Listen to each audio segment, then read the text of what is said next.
Hi, everybody, and welcome back to Hello Adulting, the podcast. I'm your host, Shanique.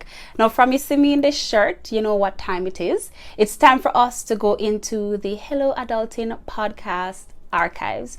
Now, what are our archives? I mean, it's just what it sounds like. Archives are for old things. Now, these are episodes that we would have published as audio only back before we were in the YouTube space, and it's vital information, vital conversations that we had that I do not want you or YouTube fam to miss out on. So I hope you enjoyed the last episode where financial advisor Shamar Clarke brought us through money management tips, 5 money management tips, and we're continuing the money talk today because money is important, and we know as adults that there is very little that you can do if you don't have your coins in order. And so today we're talking about money moves that you should be making in your 20s. Now, don't worry about it if you're not in your 20s anymore. God knows that us 1993 kids, we're kind of stressed out this year, 2023. We're a little bit stressed, but don't worry about it. It's not too late for a shower rain. It's not too late to learn. And these are tips that you can also apply in your 30s. So it's never too old to learn. So we're going to go through money moves that you should be making in your 20s.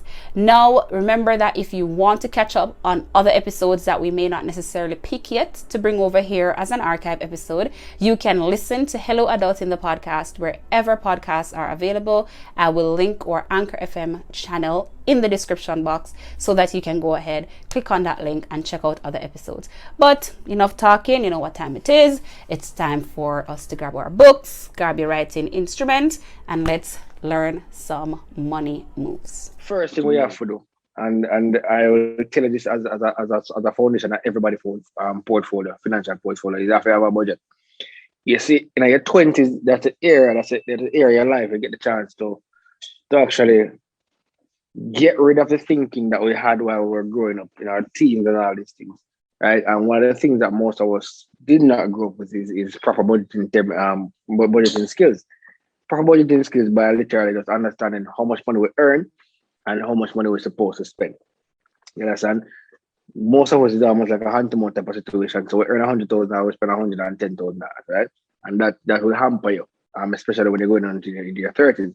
A lot of the goals and aspirations that you might have when you're bright-eyed and you reach out 25 years old and you say, "Oh, I'm going to take on the world and the world is mine, the world is the oyster and the sky is the limit," and all these wonderful things, and you have watch the things on YouTube and you have watch the things on Instagram, and you're not budgeting properly.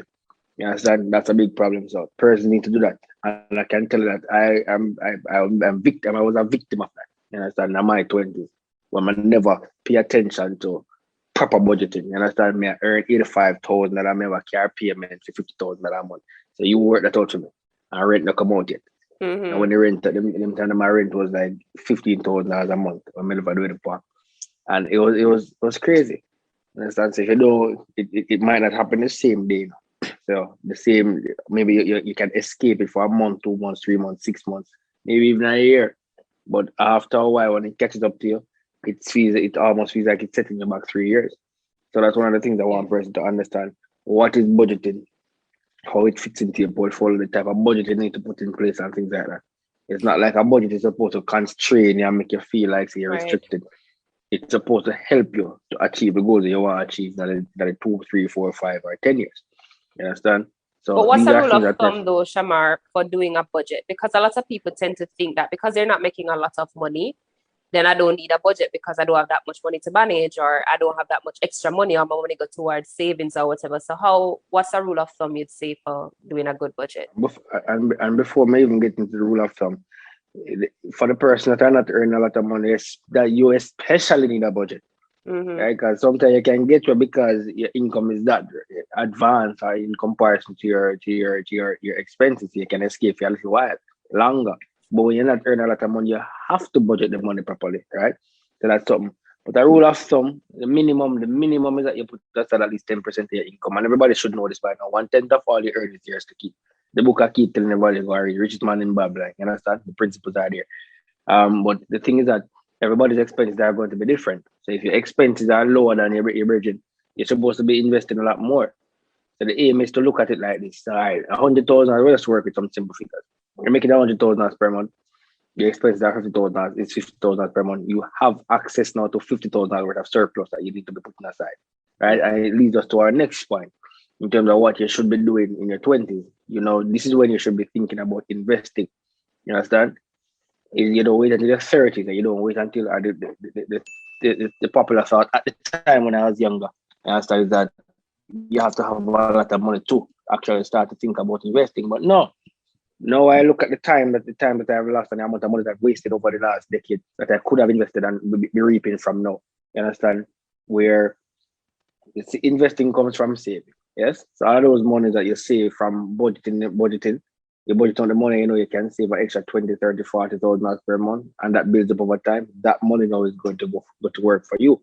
You can decide to purchase some stocks, some unit trusts, whatever type of investment that can help you for your future. But if you're if you're not budgeting and you're not saving, you're not putting on the money, you're not planning ahead, you're going to find yourself in problems, and you're not going to be ahead of the game. Yeah, you're going to almost be. It's not going to be like you waste the entire 20s, and that's what I want to run from.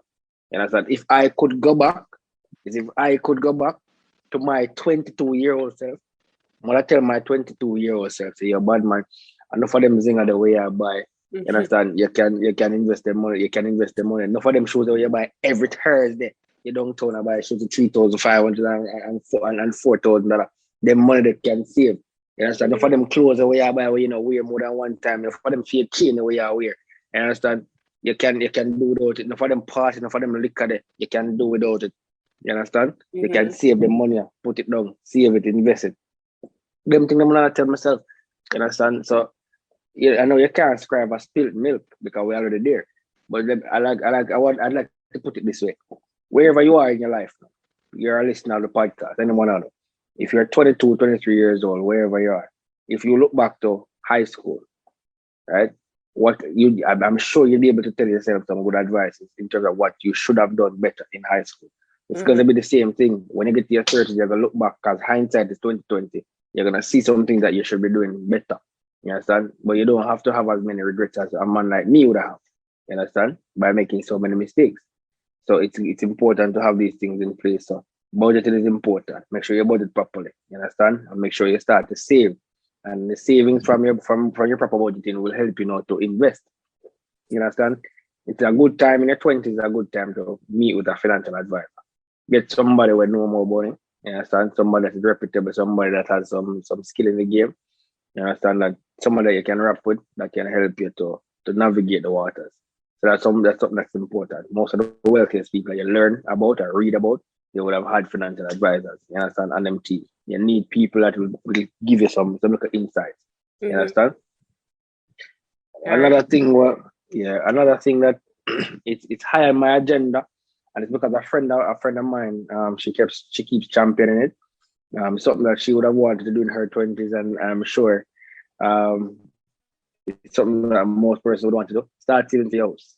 It might look like a far-fetched thing, like John house that I house the money that I can afford it, but you will start saving for the procedure in terms of your deposit and your closing costs. When the time comes for you to make that move, it's going to be that much easier. You understand? We're living in a time now where we have a lot more access to information. 10 years ago, we didn't have as much access to financial information as we do now. So the mistakes that were made by persons 10 years ago should not be made today. Yeah? In your 20s today, we should be able to understand that, what is the difference between saving and investing? What are the things that you need when you're buying a house and things like that? So saving towards a house is something that you should do in your 20s. I'm going to tell you this. Separate and apart from saving towards a house, you have a thing named credit card. Everybody start working. Once you start to work, you're going to be able to get a credit card. All the financial institutions that are giving them out will be happy to give it to you because they know it's a nice little structure. It's a very good tool if you manage it properly. So a thing I want person to learn, especially in the 20s, is manage your credit card properly. And let me show you how it is haunting. When I was 2005, 2015, I mean. In 2015, that is now what, 6 years ago? Yeah. 6 years ago, I was 25, 26, 25 years old. At that point in time, I had a credit card, $115,000 limit on it. There's a restaurant called Macau on the Boulevard. Macau got a lot of my credit card expenses. As almost every week, I carry the person that I was with at the time. When they have my card, I run card. You understand? Living the high life from people running. Because at the time, yeah, I think the credit card is a loan in your pocket that people money in the years. It's a loan. You understand? But me, I run credit card. Long and short, the credit card get max. You know, based on my poor money management skills at that point in time in my life, I was not structuring it properly. So guess what I do? I just stop pay on the card. Just left it, forget about it. The bad that people them start calling, you start avoid them, make you bother. That's the drama that you go through. But guess what happens? It will come back around to bite you. Fast forward a couple years later, I'm buying my first property. When them run my credit history, that big credit card come up and it's there. Right, they send on my face and look for it. You know, I had to clear that credit card. You know what interest me pay on that? Wow. How much? No way. How many years after was it? Because you had it in 2015. When was this? And it came back? That was 2020. Wow. 2020. 5 years worth of interest? Early 2020. Yeah, man. 5 years of interest. Almost 3 times the amount of what was on the card is what I had to pay. Oh my God. Because is that I'm paid or I don't get a loan. It does at that point in time, even though my income is far my income far exceeds what they would require. It shows that I was bad with debt because I to be honest with that particular card, I paid it out before, but I wasn't smart enough at the time to monitor how I paid it. You understand? So the money, there's a drama on its own, but I'm saying to you, if you have a credit card, you manage it poorly, right? It will come back to haunt you when you want to get an asset in the future. Understand? There are ways to learn to monitor it. You can go on YouTube now to understand the difference between your due date and your statement date. And as I said, that's the purpose of having also a financial advisor, so you don't make those type of mistakes. Right? So understanding how to use the credit card is important. It can mash up your future if you don't know how to. Another thing for Wait, a person Shamar, to before learn you move on, let's go back to the house for a little bit. So one piece of advice that I keep seeing on social media is that you should buy a house early. The younger you are, the better it is to buy a house. Is that true? Yes. Persons in their 30s are saying, boy, if I know them information, I'm gonna buy from the 20s. Because some of them could. It is because you get a longer time period to pay off the mortgage. And it makes your monthly payments a lot cheaper. So there's 2 persons are going to buy a property. One is in their 20s and one is in their late 30s, mid 30s. Same house, same money must spend. The one is in their 20s, their mortgage is going to be cheaper than the one that's in their 30s. So that alone tells you. That alone tells you that is something that you should be paying attention to. Right? So the earlier you can hold on to these assets, the better it is going to be for you. Right? How many points have I gone so far? So I have 4 on my account, and that's separating the house and the credit cards. But go on, man. Go on, talk. We're good. Because the funny thing is that there's so much we can go into, and I'm going to tell you, I'm excited. I like the topic because it's really allowing me to just go back in time now, just to think about, boy, some of them think the way you really should have done it. You understand? One thing to note, you see, when you have student loans, most of us would have gone to university by virtue of getting a student loan. Because we never come from a rich family, so we had to get the loan. Now you get the brand new pretty degree where when you finish the 3 years, you don't feel so excited as you did when you started. However, you still get a piece of paper. You owe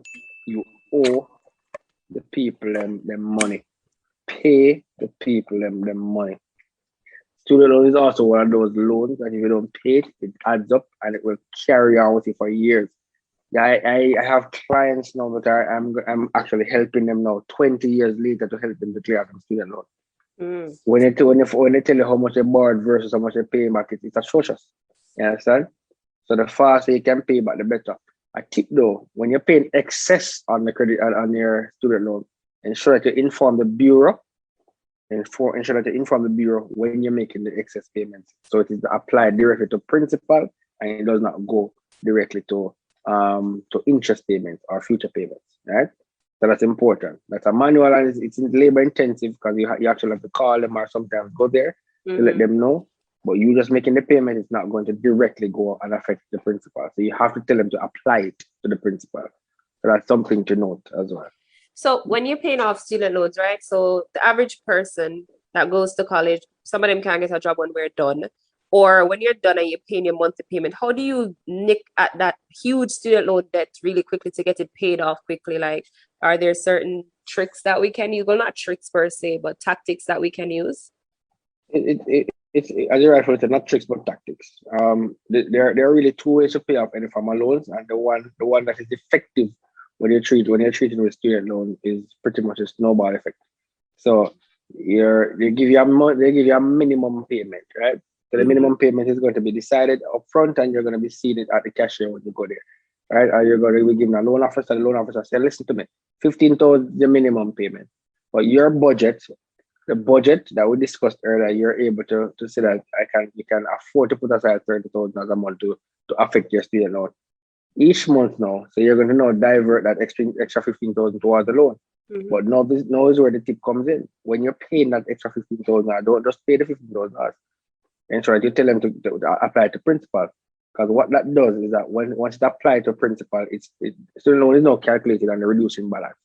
So it's going to over time reduce your monthly payments, but you're going to continue to maintain your monthly payments, right? So at some point in time, we will tell that your monthly payment is now $8,000. So now the 15,000 that you would have budgeted for and the additional $8,000 now that is going to go towards principal. So the principal continues to come down while you're maintaining the required monthly payment. If that is a tactic to clear off student loan very quickly. I could have even $1,000 extra, it will add up over time. It will compound over time, and you start to see where your monthly payments requirement is less and the excess amount that's going towards principal is bringing down the loan. That is one of the only ways that they can actually help and clear it off. Or you get another loan and pay it off. Right, that's what I was about to ask you. Because, okay, so, Google is a strange place. On one hand, you'll have on Google saying, take a loan to clear off another loan, right? And then you'll have another page that says, never take a loan to pay off another loan. So, so let me tell you, and I go back to tell you this is the beauty of having a financial advisor. Not every idea that is out there is going to work for your financial portfolio based on your goals and plans for your life. Understand? So I can advise, and I've advised persons not to take loans to clear off them student loan, and I've advised persons to take the loan to clear off them student loan. Right? Student loan has, if you're already in arrears or in bad debt, you're getting charged for the arrears, you're getting charged for late fees, you're getting charged interest and all these things. If you're not able to carry that big weight of payment, right, that you're now a good candidate to get a loan from a financial institution, and pay it off. Where you're fresh, the budget has been cleared off. Because think about it, if you're going to be you're planning to buy a house in a year, and based on your structure, you're not going to be able to clear off the entire years in that year. Your credit history within that year, your credit history is going to be poor. So you're a candidate now to say, hey, let me clear off this loan to make sure by next year when I'm ready to get the mortgage, I'm able to get the mortgage without that hamper. I'm about to say I have bad debt student loan. You understand? So that's why you sit with advice now. You plan that out ahead. So you're a candidate for that. But look on the other hand now, when you have somebody know that they're in line with their payments and the monthly payment is $8,000, the interest rate is not high from student loan. Why and everything that is current in your life, you're going to want to take now a higher interest loan now, like an unsecured loan that is going to begin at 16-20% to pay off that loan. So you're going to be paying more interest. You understand? So for you as a candidate, I would not recommend for that particular person to get a loan to clear off. So it really is done on a case by case basis. Okay, gotcha. All right. So, any more tips for us? We are at 5, but that's fine. Let's see where else we can learn. It's a whole heap, man. But I'm literally just going to throw out as 2 bonuses out there. I wish this was visual now, so I could show you um, an actual comparison between somebody starting a pension in their 20s versus somebody starting in their 30s and contributing the same amount of money, right? Who will get the same? Who will get more money when they retire? The simple answer to it, and the fact that you hear me stressing it, it simply means that the person in their 20s will get a lot more money than the person that started the pension in their 30s. Just by starting a decade earlier, you end up with a couple $1 million well over the other person because of what you call compound effect, the compound interest. That compound interest works on time. You can't beat time. So the earlier you get started, especially when you're looking at a retirement plan, that's the best time. It's going to be better for you. Most persons don't do that. So and that is, I started contributing to my pension very late in my 20s, right? But I'm happy that I started contributing because I was able to put a lot of money up in a lot of money in it per month based on income or whatever. But not everybody's situation is going to be where they make it a significant amount of money so they can catch up what they would have missed out in their 20s. Because I do have other friends that they have not been earning that big lump sum of money, but because of their incremental deposits every single month towards the pension, accumulate is actually a nice little snug sum already after just contributing for 7-8 years. So the projections are very good for their retirement because they started early. So it's important to look at your pension as something that you can divert a small amount of your pay per month, and then depending on how much you earn, if you can max out and things like that, to give you a good retirement outlook. Because that is also one of the things that I specialize in, retirement planning. People don't think about retirement until they're knocking on retirement's door. And the reality is that we should start to think about retirement when we start to work. Once you turn 18 years old and turn big man, now you're supposed to start thinking about it. You understand? So that is also one of those things I want person to look at. You know something about pension that I didn't know? So when I started my career, I started in government. And when I left that job, they actually, so all the contributions that I would have made, pension contributions, they said to me, do you want us to transfer it to where you're going, or do you want us to give you the money? And I was like, give me the money, because I don't trust that you're going to send my pension where I'm going. I want to handle this for myself. And luckily for me, I had a financial advisor. And so I called her and I said to her, I got this money, which was a lump sum of money. I feel like I should do something important with this money because it's my pension. What do you think I should do? And I remember her saying to me, well, you could put it back into a pension, like you could start something else or whatever. I ended up doing something from Sagicor called a guaranteed investor.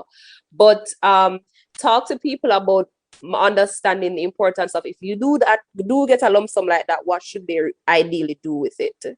Or if they have that choice that I had, what ideally would you recommend that they do?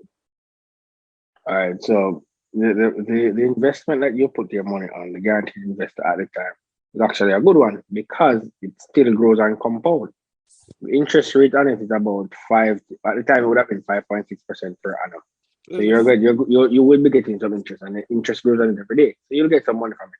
However, my recommendation at the time would have been to transfer the money actually to a pension product, because the pension product actually will give you the income down the line. You understand? With when you transfer the money from a pension and you take it, the lump sum money and put on an investment, you'd have to take that investment out to buy the annuity when you come to retirement.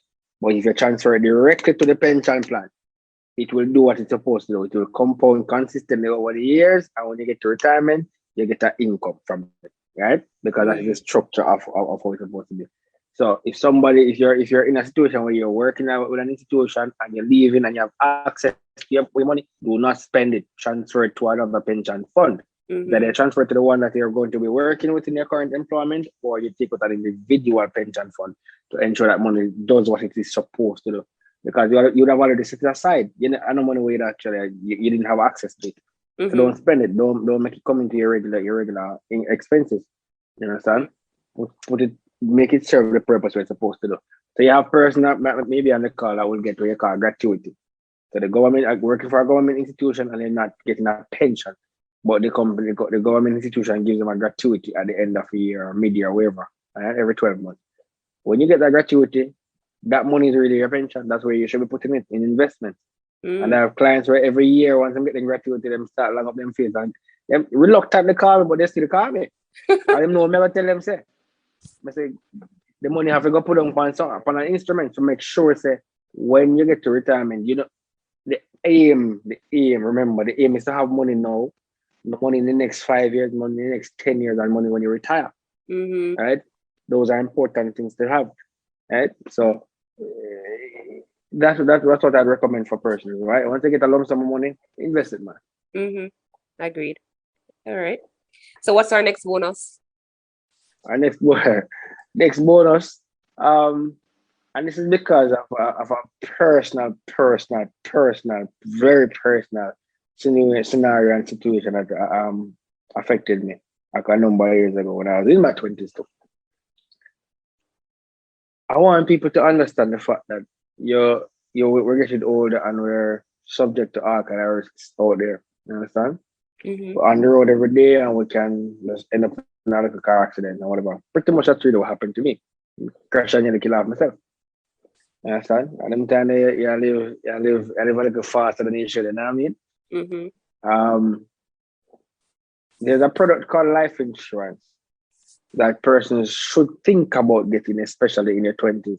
And let me tell you why. Two things.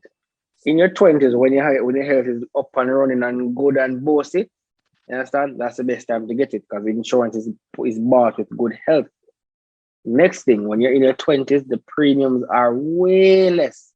So, two of us, chance, if me and you are buying a policy right now, $100 million from me right now at my age, it's going to cost me $48,000 per month. Wow. $100 million for you is going to cost you like $21,000.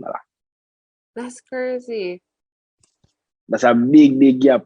The age difference is crazy. I know as a female, you obviously pay a little less because of how it works. But if you're comparing female to female, 25 and 35, the gap is that big. You understand? So it's important to get it early. And remember, the premiums remain where they are unless we increase every year consistently based on whatever goals they actually want to achieve. And keep in mind, most persons have as a goal for them to buy a property in 5 or 10 years or whatever it is. You're going to need a life insurance product for that. You can't get around it. So it's best to have it when it was cheaper and you were able to pass the medicals to get it in your portfolio early. You understand? And another benefit is that the longer you have the life insurance policy in force, pretty much just like your pension, the interest compounds and you're able to get that back when you get to retirement. So if you don't drop down dead, because it serves two purposes. If you live too long or you die too soon. So if you live too long, meaning retirement, you can cash in that policy to help to supplement your retirement. So the one person got their insurance policy in their 30s, one got in their 20s, and they pay the exact same amount of premium. The one that started earlier is going to get a way larger amount of money on their cash value. So those are things that you have to look at. Yeah.